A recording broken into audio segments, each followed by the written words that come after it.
Woke up this morning feeling fine. Had something special. How did you get started? I started by singing in my parents' basement when I was about 8 years old, and what I remember the most is that I used a screwdriver for a microphone. That was the first thing. And on my father's side, his sister's husband was played the accordion and the organ, and my cousin, his son, my father's sister's son, was a drummer. So I remember being around 8 years old and playing his drum set in the corner of his room. And when I get to the elementary school, I actually played trombone for a couple of years. And then I actually took up the drums. And I studied drums for a long time. Went to college for a couple of years, majored in music, playing drums. And I worked the whole Borscht Belt circuit when I was like 16 and 17 years old. All of the hotels up there as a drummer and a singer. Right, I got into a band in the 70s, which was a club band, and we did a lot of hotels and stuff like that. And during the disco era, we did all of that kind of stuff. And eventually that band changed members. I came out of the drums and came up front just to sing, but I was singing all along. I came up the front of that band. And then in 1989, I guess, somewhere around there, I answered an ad in a paper called The Aquarium. They needed a drummer singer. And when I answered that ad, it happened to be The Happenings. Oh. Who had records, the record Singer in September, Go Away Little Girl, I Got Rhythm. So I actually auditioned for The Happenings as a drummer and a singer. Got into the group, and for the first 5 years, I played drums and sang. Were there 4 people then, or 5? There was 5 people. I played drums. Our original lead singer, Bob Miranda, who's still with the group, was up front. So I played drums and sang. We had a guitar player, a keyboard player, and a bass player. And we at that point, like 89, 90, whatever it was, we were still doing some club stuff. The guitar player left, and I brought in who is now the musical director for The Happenings, George Rizzi, and I was still playing drums. And then we decided to reconfigure The Happenings to try to get closer to the original group, which was 4 members originally, up front. So George was up front singing with guitar. I came up front as a vocalist. I played the conga drums also. And we hired drummers and keyboard. Depending on the job, keyboard players, horn players.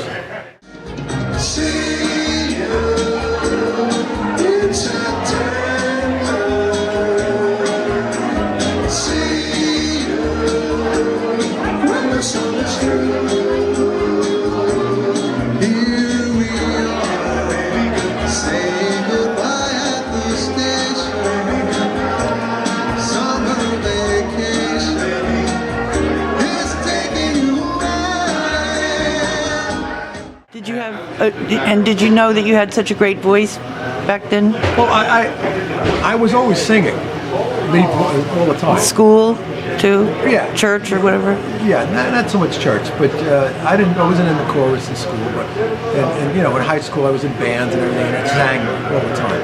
So I was always a singer, just from behind the drums. So The Happenings went on for, I was with the group for 28 years like that. We've traveled the world. I've made a lot of friends, Bobby Rydell, Lou Christie, Tokens, Jay Siegel, all of those people I've gotten to know and become friends with.